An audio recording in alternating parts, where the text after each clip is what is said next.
আপনার হয়তো ত্বকে কিছু কিছু প্রবলেম হচ্ছে, যে প্রবলেমগুলো অনেক ক্ষেত্রেই সচরাচর আপনি দেখতে পাবেন এবং আপনি জানেন যে নর্মাল এরকম অনেক প্রবলেমই আমাদের ত্বকে হয়। কিন্তু আপনি কি জানেন যে ত্বকের কিছু কিছু প্রবলেম আমাদের ডায়াবেটিসের সঙ্গে সম্পর্কিত? হতে পারে আপনার ডায়াবেটিস হচ্ছে, সেজন্যই আপনার স্কিনে এই প্রবলেমগুলো হচ্ছে। সুতরাং আপনার যদি স্কিনে কিছু কিছু প্রবলেম হয়, যে প্রবলেমগুলো আমি এই ভিডিওতে আলোচনা করব, তাহলে আপনি সুগার টেস্ট করান এবং এই প্রবলেমগুলো ডায়াবেটিস পেশেন্টের ত্বকে অনেক কমন, খুব সাধারণ এই প্রবলেমগুলো। নমস্কার, আমি ডক্টর এস এম মল্লিক। আমি আজকে আলোচনা করব যে ডায়াবেটিস থাকলে আমাদের ত্বকে কি কি প্রবলেম হয় এবং কি কি প্রবলেম হলে আমাদের ডায়াবেটিস হতে পারে এই ভেবে আমাদের কিছু পরীক্ষা নিরীক্ষা করা দরকার। প্রথমে আমি বলে রাখি, আমাদের প্রত্যেকেরই স্কিনে কিছু ইরিটেশন, কিছু চুলকানি বা কিছু র্যাশেস প্রত্যেক মানুষ তাদের জীবন দশায় কোনো না কোনো সময় দেখে থাকেন বা অনুধাবন করে থাকেন এবং তার জন্য তারা চিকিৎসাও নিয়ে থাকেন। কিন্তু কিছু কিছু প্রবলেম আছে, কিছু কিছু স্কিনের রোগ আছে যেগুলো একমাত্র ডায়াবেটিক পেশেন্টদের জন্যই বেশি কমন। অন্য পেশেন্টদেরও হতে পারে, কিন্তু ডায়াবেটিস থাকলে অনেক বেশি হয়, এগুলোর প্রকোপ অনেক বেশি। সেরকম কিছু টপিক নিয়ে আজকে আমরা আলোচনা করব। যেমন স্কিনের বা ত্বকের কিছু ক্ষত, কিছু চুলকানি, কিছু প্রদাহ এবং কোনো জায়গায় কেটে গেছে, শুকোচ্ছে না, এটা হতে পারে যে আপনার ডায়াবেটিসের জন্যই হচ্ছে না। আমেরিকান ডায়াবেটিক অ্যাসোসিয়েশন বলেছেন যে কোনো একজন পেশেন্টের ডায়াবেটিস ডিটেকশানের সময় এরকম কিছু প্রবলেম থাকতে পারে যেটা দেখে চামড়ায় বা ত্বকে এরকম কিছু প্রবলেম থাকতে পারে যেটা তার ফার্স্ট সাইন হতে পারে ডায়াবেটিসের। তার ওয়েট লস নাও হতে পারে, তার ইউরিন ইনফেকশন নাও হতে পারে, তার পলিফেজিয়া, পলিডিপসিয়া বা পলিইউরিয়া, যেগুলো আমরা ডায়াবেটিসের এই প্রবলেমগুলো নিয়ে আলোচনা করি, সেগুলো নাও হতে পারে। ত্বকের এরকম কিছু কিছু রোগ আছে যে রোগগুলো খুব কমন, সেই রোগগুলো আমরা এক এক করে আলোচনা করছি। ডায়াবেটিসে কেন স্কিনের সমস্যা বেশি হয়? এক নম্বর হচ্ছে, ডায়াবেটিসের জন্য আমাদের ছোটো ছোটো রক্তবাহগুলো যেগুলো স্কিনে খাবার এবং অক্সিজেন পৌঁছে দেয়, সেইগুলো ড্যামেজ হয়, সেগুলোকে মাইক্রোভাস্কুলার ড্যামেজ বলে। সে ড্যামেজ হওয়ার জন্য আমাদের যে ত্বকে কোলাজেন আছে সেগুলো নষ্ট হয় এবং সেগুলো কার্যক্ষমতা কমে যায়। সুতরাং যদি কোনো জায়গায় কেটে যায়, সেই জায়গাগুলো শুকোতে দেরি হয়, কারণ এই কোলাজেন খুব ইম্পর্ট্যান্ট একটা ইনগ্রেডিয়েন্ট বা জিনিস বা পদার্থ, যেগুলো আমাদের কোনো জায়গায় কেটে গেলে সেটাকে জুড়তে সাহায্য করে। 2 নম্বর হচ্ছে, ডায়াবেটিস থাকলে আমাদের যে শ্বেত রক্তকণিকা, যেগুলো ইনফেকশনের সঙ্গে যুদ্ধ করে আমাদের বাঁচায়, সেগুলোর কার্যক্ষমতা কিছুটা কমে যায়, ফলে ইনফেকশন অনেকটা বেড়ে যায়। 3 নম্বর থাকলে, ডায়াবেটিসে আমাদের অটোনমিক নার্ভ ড্যামেজ হওয়ার জন্য আমাদের চামড়ায় ঘাম, এটা পরিমাণ কমে যায়, কারো কারো ক্ষেত্রে বেড়ে যায়, সেটাকে হাইপার হাইড্রোসিস বলে, কিন্তু ঘাম ব্যাপারটা কমে যায়। আমাদের ত্বক অনেকটা শুকনো হয়ে পড়ে, ত্বক শুকনো হয়ে গেলে তার মধ্যে ফাটা কাটা এগুলো বেশি হয়, যেগুলোকে আমরা ক্র্যাক বলি বা রিঙ্কলস বলি, সেগুলো অনেকটা বেশি হয়, তার মধ্যে দিয়ে ব্যাকটেরিয়া ঢুকতে পারে।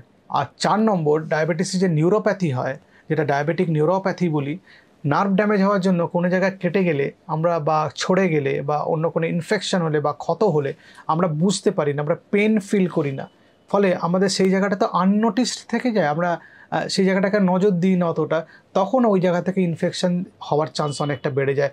তো এই 4টে কারণে দেখা গেছে ডায়াবেটিস থাকলে আমাদের ত্বকে প্রবলেম হয় এবং অন্য পেশেন্টদের থেকে এই প্রবলেমগুলো খানিকটা বেশি। 2016-তে একটা স্টাডি হয়েছিল, যেই স্টাডিতে দেখা গেছে যে 97% ডায়াবেটিক পেশেন্টরা কোনো না কোনো সময় আমাদের স্কিন প্রবলেমে ভুগেছেন। কি কি লক্ষণ দেখতে পাবেন ডায়াবেটিসে? ত্বকে কি কি লক্ষণ দেখতে পাওয়া যায়? একটা হচ্ছে, চামড়া একটা পরিবর্তন দেখতে পাওয়া যায়, খসখসে হয়ে যেতে পারে আমাদের চামড়া। 2 নম্বর, যে জায়গাগুলোতে ত্বকে ইনসুলিন নেওয়া হয়, সেই জায়গাগুলোর চারপাশে একটা ইনফ্লামেশন, একটা ইরিটেশন থাকে, লোকাল চেঞ্জেস দেখতে পাওয়া যায়। 3 নম্বর, কোনো জায়গা কেটে গেলে বা ক্ষত তৈরি হলে সেই জায়গাটা শুকিয়ে যেতে দেরি হয়, কারণ সেই জায়গায় হোয়াইট ব্লাড সেলসগুলো কম অ্যাক্টিভ থাকে এবং ইনফেকশনকে কন্ট্রোল করতে পারে না। আর 4 নম্বর, কোনো জায়গায় ক্ষত হলে নর্মালি ডায়াবেটিসে সেটা ইনফেকশন হওয়ার চান্স বেশি এবং সেই জায়গাটা ইনফেক্টেড থাকে। সুতরাং ইনফেক্টেড উন্ড নিয়ে অনেকে প্রথম প্রেজেন্ট করে ডায়াবেটিসে। ডাক্তারবাবুর কাছে এলেন, একটা পুঁজ বেরোচ্ছে, রক্ত বেরোচ্ছে, সেখান থেকে সেই পায়ের উন্ড নিয়ে এসছেন, ডাক্তারবাবু দেখে বললেন আপনি আপনার রক্তের সুগার টেস্টটা করিয়ে আনবেন। পরের দিন দেখা গেলো সুগার টেস্ট করে সুগারের রিপোর্ট অনেক বাজে এসছে, সুগার অনেক বেশি এসছে। এই প্রথম ডায়াবেটিসের ডিটেকশন হলো তার জীবনে। এবার আমরা ডাইরেক্টলি স্কিনের সমস্যায় আসি। ডায়াবেটিস থাকলে আমাদের স্কিনে ব্যাকটেরিয়া এবং ফাঙ্গাস ইনফেকশন খুব কমন। ব্যাকটেরিয়ার মধ্যে স্ট্যাফাইলোকক্কাস অরিয়াস খুব কমন, কার্বাকেন, ফারাঙ্কুলোসিস, ফলিকুলাইটিস এগুলো খুব কমন। চোখে স্টাই হয়, অনেকের চোখের অঞ্জনি বলি আমরা স্টাই, সেটা অনেকের চোখে খুব কমন, সেটা হতে পারে, সেটা স্ট্যাফাইলোকক্কাস ইনফেকশন।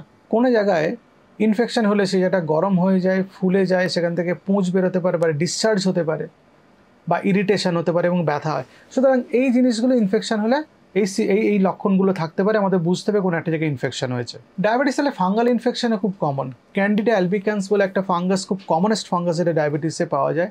অনেক জায়গায় স্কিনে ফাঙ্গাল ইনফেকশন হয়, সেটাকে ডার্মাটোফাইটস বলে, যেগুলো আমাদের ওয়ার্ম এবং ময়েস্ট জায়গা, সেটা আন্ডারওয়ার্ম হতে পারে, ব্রেস্টের নিচে, পুঁচকিতে হতে পারে, পায়ুচ্ছিদ্রের চারপাশে হতে পারে, যে জায়গাগুলোতে ঘাড়ে হতে পারে, যে জায়গাগুলো ওয়ার্ম এবং ময়েস্ট থাকে, মানে ভেজা এবং গরম। ফাঙ্গাল ইনফেকশন হলে সে জায়গায় লাল হতে পারে, সে জায়গায় চুলকাতে পারে, সে জায়গায় ড্রাই হতে পারে, সে জায়গায় চিজ, কটেজ চিজের মতো ডিসচার্জ হতে পারে, চিজ যেরকম সাদা ডিসচার্জ সেটা হতে পারে, সেটা ফাঙ্গাল ইনফেকশন বলে আমাদের বুঝতে হবে। সেটা ভ্যাজাইনা থেকে হতে পারে, সেটা মেল জেনিটেলিয়ার চারপাশে হতে পারে। সুতরাং এই জিনিসগুলো আমাদের মাথায় রাখতে হবে। ডায়াবেটিসে অ্যাথলেট ফুট, রিংওয়ার্ম, জক ইচ, আন্ডারওয়্যার যে জায়গায় থাকে সে জায়গায় ইচিং হয়, সেগুলো খুব কমন। সুতরাং এগুলো সব ফাঙ্গাল ইনফেকশন। কিন্তু এরপরে আসি ডায়াবেটিক ডার্মোপ্যাথি নিয়ে। খুব কমন স্কেলি একটা লিজন হয় স্কিনে, ইউজুয়ালি শিন বোন পায়, যে শিন বোন সেখানে কমন। 55% ডায়াবেটিক পেশেন্টদের এটা পাওয়া যায়, খুব কমন একটা স্কিনের লিজন। এটা ক্ষতিকারক নয়, আপনার চুলকানি বা প্রদাহ কিছু হচ্ছে ব্যাপারটা তা নয়, নিজে নিজে অনেক সময় সেরেও যায়। এটা হয় কিন্তু ওই যে স্কিনে আমি বললাম নিউট্রিয়েন্টস আর অক্সিজেন কম যাওয়ার জন্য রক্তবাহগুলো খারাপ হয়ে গেছে, বুড়ো হয়ে গেছে আর কি, ওর কার্যক্ষমতা কমে গেছে। স্কিনে যে রক্তবাহগুলো আমাদের খাবার এবং অক্সিজেন সাপ্লাই দেয় তাদের কথা বলছি। এগুলো কোনো স্পেসিফিক ট্রিটমেন্ট দরকার পড়ে না, উইথ টাইম এগুলো বেটার হয়ে যায়। এবং এই ডায়াবেটিক ডার্মোপ্যাথি হলে আমি বলি যে আপনার ডায়াবেটিস কন্ট্রোলটা ভালো করে করুন, আপনার লাইফস্টাইলটা মডিফাই করুন। এর পরেটা আমি যেটা বলবো সেটা হচ্ছে নেক্রোবায়োসিস লিপিডোকা ডায়াবেটিকোরাম বলে। এটা এক ধরনের ডায়াবেটিসের এক্সটেন্সিভ ফর্ম, যেটা প্রথমে রেড ভেলভেটি হয়, পরে ইয়েলো স্কেলি লিজনের মতো হয়ে যায়। এটা আমাদের বডির দুদিকেই হতে পারে, মানে কোনো পার্টিকুলার একদিকে না, এটা দুদিকে হয়। টাইপ 1 ডায়াবেটিস এটা বেশি কমন। এটাতে ইচিং হতে পারে, আলসার হতে পারে। এর ট্রিটমেন্ট আছে, যদি ইনফেকশন হয় তখন অ্যান্টিবায়োটিক দিতে হয় এবং এর জন্য কিছু অয়েনমেন্ট আছে, সেগুলো লোকালি অ্যাপ্লাই করা যেতে পারে। তো এর ট্রিটমেন্ট আছে। আর এই রোগটা হয় আমাদের স্কিনে যে কোলাজেন আছে সেটা ভেঙে যাওয়ার জন্য। সুতরাং ডায়াবেটিস কন্ট্রোলটা ভীষণ দরকার যাদের নেক্রোবায়োসিস লিপিডোকা ডায়াবেটিকোরাম হয়েছে তাদের জন্য। এরপর আসে ডিজিটাল স্ক্লেরোসিস। ডিজিটাল মানে ওই ডিজিটাল ফোন, ডিজিটাল ওই ডিজিটাল না, ডিজিট মানে আঙুলের কথা বলছি। আঙুলের স্ক্লেরোসিস, চামড়াটা শক্ত হয়ে যায়, ফোল্ড করতে, আঙুল ফোল্ড করতে অসুবিধা হয়। এতে আমাদের হাতের আঙুল, পায়ের আঙুলে হতে পারে। এবং দেখা গেছে যে যাদের এই প্রবলেমটা হয়েছে তাদের 3 জনের মধ্যে একজনের টাইপ 1 ডায়াবেটিস আছে। টাইপ 1 ডায়াবেটিস এটা ভীষণ কমন। এরপরে ডিসেমিনেটেড গ্র্যানুলোমা অ্যালুলার কথা বলতে চাই। এটা এক ধরনের স্কিনের লিজন, স্কিনের একটা রোগ, যেটা রেড ভেলভেটের মতো দেখতে পাওয়া যায় এবং এটা গোল গোল। এবং এরও চিকিৎসা আছে, কিছু ওভার দ্য কাউন্টার ওষুধ পাওয়া যায়, সেটা অ্যাপ্লাই করা যেতে পারে। কিন্তু এটা হার্মলেস, মানে এটা শরীরে কোনো ক্ষতি করে না আর কি, মানে পেন বা ইচিং এসব কিছু হয় না। এরপরে আসি অ্যাকান্থোসিস নাইগ্রিক্যান্স। সেটা আমাদের স্কিনে একটা ভেলভেটি স্ট্রাকচার হয়, ইনসুলিন রেজিস্ট্যান্স হলে হয়, ব্রাউন দেখতে হয়। আমাদের কিছু স্পেসিফিক জায়গায় হয়, যেমন আন্ডার আর্মস, আমাদের ঘাড়ের পিছনে, আমাদের হাঁটুতে হতে পারে, কনুইতে হতে পারে, নাকলসে হতে পারে।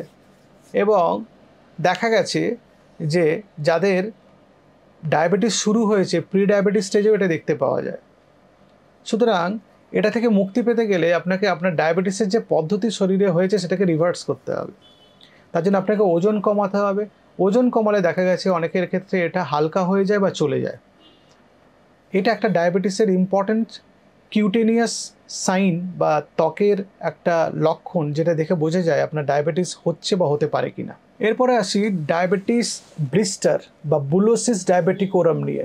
এটা সাধারণত তাদেরই দেখতে পাওয়া যায় যাদের ডায়াবেটিক নিউরোপ্যাথি হয়েছে, মানে ডায়াবেটিস থাকার জন্য নার্ভগুলো ড্যামেজ হওয়ার জন্য এটা হয়। এটা কখনো কখনো ইনফেক্টেড হয়, তখন অ্যান্টিবায়োটিক খেতে হয়। এটার জন্য স্পেসিফিক কোনো ট্রিটমেন্টের দরকার পড়ে না। এটা পায়ের বা হাতের আঙুলে হতে পারে, কখনো ফোর আর্মেও হতে পারে। সুতরাং এটা হলে বুঝতে হবে যে আমাদের পায়ের নার্ভগুলো বা হাতের নার্ভগুলো ডায়াবেটিস থাকার জন্য অ্যাফেক্টেড হচ্ছে। এরপরে আসি ইচিং। অনেক পেশেন্টরা আমাদের কাছে আসেন, বলেন যে ডাক্তারবাবু দেখুন চামড়াটা কিরম ড্রাই, কিরম ইচিং হচ্ছে, সারা রাত ঘুমোতে পারি না। আমরা অ্যান্টি অ্যালার্জিক দিই এবং পেশেন্টদের বলি আপনার চামড়াটাকে ময়েশ্চার করে রাখতে হবে, ময়েশ্চারাইজার অ্যাপ্লাই করতে হবে, নারকেল তেল ব্যবহার করুন, বিভিন্ন প্রকার পেট্রোলিয়াম জেলি ব্যবহার করুন, তাতে স্কিনটা অনেকটা মসৃণ থাকবে এবং কিছুটা ভিজে থাকবে, তার জন্য ইরিটেশন ইচিং কম হবে তাদের। যাতেও অনেকের আবার এইগুলোতেও অনেক সময় সুরাহা হয় না, তখন তাদের কিছু ওষুধ খেতে দিই আমরা। কিন্তু তার এই রোগটার বেসিক প্রিন্সিপালটা হচ্ছে ওই যে অক্সিজেন আর খাবার ত্বকে কম যাওয়ার জন্যই এই ইচিং হচ্ছে এবং এটা একটা আনহেলদি স্কিন হয়ে যায়। এবং এটা থেকে মুক্তি পাওয়ার উপায় হচ্ছে আপনার ডায়াবেটিসটাকে ভালো করে কন্ট্রোল করা, কিছু ওভার দ্য কাউন্টার অয়েন্টমেন্ট বা লোশন বা ময়েশ্চারাইজার পাওয়া যায় সেগুলো অ্যাপ্লাই করা, অ্যান্টি ইচিং কিছু মেডিকেশন আছে সেগুলো খেতে হবে। তাতেও যদি কন্ট্রোল না হয় ডাক্তারবাবুদের জানাতে হবে। আরও কিছু অ্যাডভান্স ট্রিটমেন্ট এগুলোর আছে। কিছু কিছু ইনফেকশন যেগুলো স্কিনে হয় তাদের জন্য আমাদের অ্যান্টিবায়োটিক বা অ্যান্টিফাঙ্গাল ক্যাপসুল পাওয়া যায়, সেগুলো খেতে হয়। সেগুলো প্রেসক্রিপশন ছাড়া দোকানে পাওয়া যায় না, প্লাস এগুলো ওভার দ্য কাউন্টার এরকম পাওয়া যায় না। তবে আমাদের দেশে ওভার দ্য কাউন্টার তো সব ওষুধই পাওয়া যায়, ও প্রেসক্রিপশনও লাগে না।